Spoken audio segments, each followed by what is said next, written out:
Hello guys, welcome back to our channel. In this video we will talk about the pink salt trick for weight loss. We will see it is really work or not.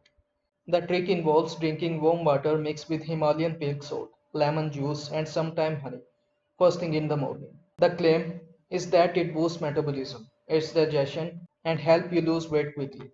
But there are some red flags you need to know. Red flag number 1. While Himalayan salt does contain minerals, they are present in very small amount, not enough to cause any major change in your weight loss or metabolism. Red flag number 2. Too much salt can lead to high blood pressure and other health issues. So using this trick daily might do more harm than good, and consult your doctor first. Some users do report feeling less bloated and more hydrated after using this for a week. This could be due to the lemon juice and warm water, which can support digestion and provide a small energy boost. But here is the truth. There is no scientific proof that the mixture causes real fat loss. It may help some people feel better, but it is not a magic weight loss solution. Final thoughts.